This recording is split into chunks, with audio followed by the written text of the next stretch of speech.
Hello বন্ধুরা, আপনারা সবাই কেমন আছেন? আজকে আমি রান্না করব এই কাঁচা পাকা পটল দিয়ে একটা নতুন রান্না, যেটা ভাত বা রুটি সব কিছুর সাথে খেতে পারবে। প্রথমে আমি এই আলু আর পটল এইভাবে কেটে নিয়েছি। এবার আমি আলুটাকে ভেজে নিচ্ছি।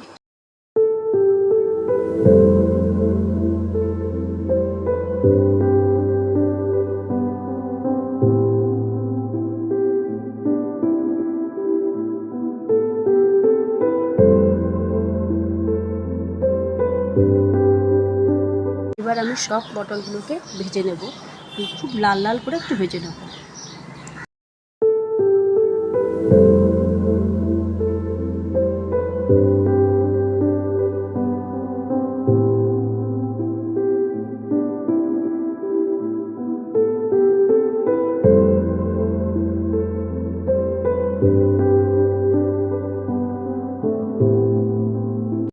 এবার কড়াইতে একটা তেজপাতা, একটা শুকনো লঙ্কা ও একটু কালো জিরে ফোড়ন দিয়ে পেঁয়াজগুলোকে লাল লাল করে ভেজে নেব। তার সাথে কটা কাঁচা লঙ্কাও দিয়ে দিয়েছি।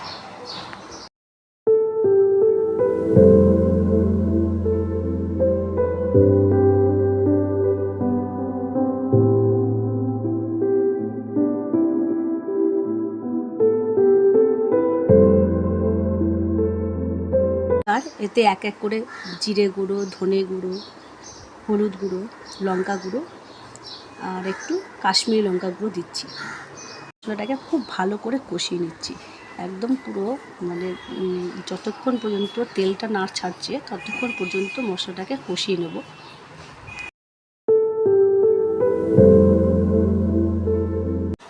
মশলাটা কষানো হয়ে গেছে। এরপর আমি ভাজা পটলগুলো এবং আলুগুলোকে দিয়ে দিচ্ছি।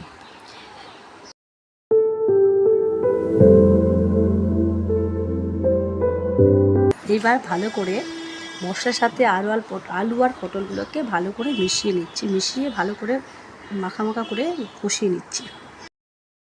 মশলাটা ভালোভাবে কষে গেছে। এবার আমি সামান্য পরিমাণে জল দেব, দিয়ে আলু আর পটলগুলোকে ভালো করে সেদ্ধ করে নিচ্ছি।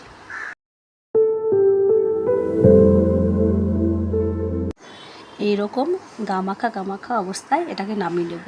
এটার আপনারা ভাত বা রুটি যে কোনো কিছুর সাথে খেতে পারেন। খেতে খুব দারুণ হয়। একটা লাইক ও শেয়ার করে দেবেন। আসছি এবার।